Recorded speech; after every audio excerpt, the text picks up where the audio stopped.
How is it to be back at the Qube? You know what, I have to say, it's a real honour and a privilege. You know, again, we did a sound check earlier on, and they played the video of some of the artists that have been on before.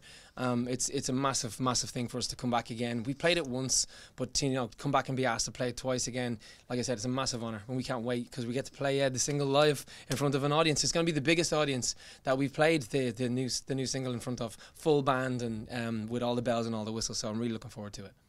And just earlier this month, you were here at a bar in Amsterdam. We were in many a bar. Which one are you talking about in particular?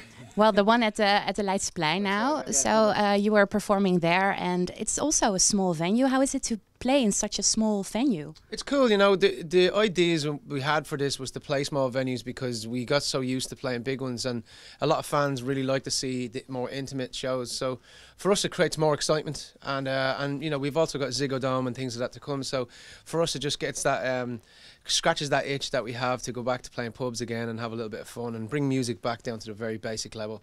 And we're better than in Holland, you know. Yeah, you're just saying it that you're also coming back to the Ziggo Dome again. Do you like to play in the Netherlands? What is your connection to the Netherlands? I don't know, to be honest with you. I think the people just love the music when they hear us play here. There's a great, it's just a great territory. For every time we come back, there's a sense of family here. I actually have family here, so for me, it feels like it's a real sense of family when I come back here, and they all come to the show. But everybody just loves us here. When we come here, we feel like we're at home. It's like our second home at this point. Yeah, I guess we're very like-minded because we're just talking about emotions and what it's like to have your heart broken, or what it's like to get over the loss of someone or the birth of something else. And I just feel like we're very alike, you know, for two different countries, Ireland and here. You know, we're very different people, but we're very alike on the inside. And what are the Dutch fans like? They're brilliant. Crazy. Yeah, I think they're just as crazy as Irish people. They like to drink, have fun. And you know, but they, like Dan said, I think music is such a big part of your culture here that everybody just wants to come out and have a sing-along and enjoy themselves. And not a lot of countries actually understand that, but they really do understand that here in Holland, you know. And you just said we're going to play our new single. The album is coming out next month. How exciting! Yeah, the new album is out, Sunsets and Full Moons. It's available on the 8th of November. So it's only less than a week, less than a week and a half away. We got a little grad track this week that we can't say much about, but there's another little. Yeah, there might be a little song, little soft little release, just a little ditty being released this week to give you another sample before the main course. You know, we're so delighted because we've been working on this now for nearly 2 years. So we're absolutely delighted to come back out of the studio again. And you know what, the script, we never come out with something half-assed. You know, this is a real record. It's 9 songs, so it's real short for everybody who's, you know, for anybody who doesn't have that much time to be listening to 20 songs, let's say, you know. But I think they're 9 of the best that we've ever done. So I'm super stoked for it. And you said earlier that it's sort of a sequel to the debut album. How is it a sequel? I suppose in a way, musically, we wanted to go back to a very stripped back idea that when we first started out, it was literally just the 3 of us, and it's quite a bare sound, but really the focus is very much so on the lyrics and melodies.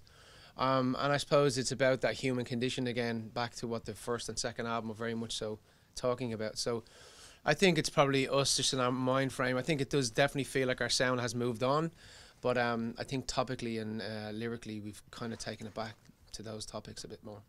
You also said it's a quite a personal album. You can answer that with a cough. Yeah, it's dying over here.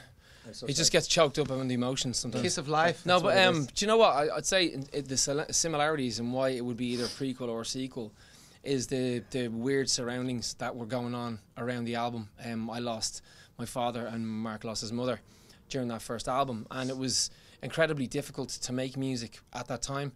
But that's the testament to music, is when you can pour yourself into those songs. And I think eerily this time around, I lost my mother and Glenn lost his father. So there's a massive amount of emotion there, and there's a massive amount of, I believe, magic, you know, real magic in a creative's life when something that hard goes on in your life. So I believe there was a lot of parallels to it. But for me, the parallels on the first album, if we are anywhere near as successful as we were on that first album, I can't wait. I really can't wait. Do you also get the feedback from the fans that they really appreciate it when you do these personal songs? Yes, Yeah, of course. the great thing about meeting the fans is they come to us with their stories of how they relate, and as you know, music is, it really means something when it connects to a person in their life and their story. So we get a lot of people message us online. They tell us their stories about, you know, things they've got going on in their lives that match what's happening in the songs, and how it's helped them overcome what they're going through. So that's a real testament to, you know, our fan base and how honest they are with us and how the music affects them. So it's great for us to go out on stage and play those songs knowing it's affecting people like that. It always makes for Helping as well. yeah, helping people, and it makes for a better show knowing it's not just about the excitement of the thing. You're actually affecting people like that in a positive way, you know. So now we have 6 albums and counting. You've been together for 12 years. What is the secret to your success, and how Success. and how Successful. I don't think we still be together. That's the secret. now what is the secret to your success, and how do you maintain a good relationship within the Fear of band? failure is a hell of a glue. Yeah. No, to be honest, it's like your own family, you know. I mean, or your boyfriend or girlfriend. Relationships are ebb and flow. You know, you have good times, you have bad times, but through all of it, you're together. And I think that's the really important thing, is that we split everything down the middle. You know, we're very, very fair when it comes to every part of our aspects. You know what I mean? Even The Voice, when I was on The Voice, I was sharing money with the guys, and, you know, we're in this together. And I think that's the main thing. We understand that, yeah, okay, we all have different oars, yeah, right, but we're all in the one boat. And some people can go downstream, some people can go upstream, some people can just paddle, and some people, you know, are in it for the whole journey. But like I said, I just think it's being friends first, and I think that if anything gets in the way of that, we've said it many times before, we'd break this band up before we'd break friendships up. Do you know what I mean? So I think that's really important.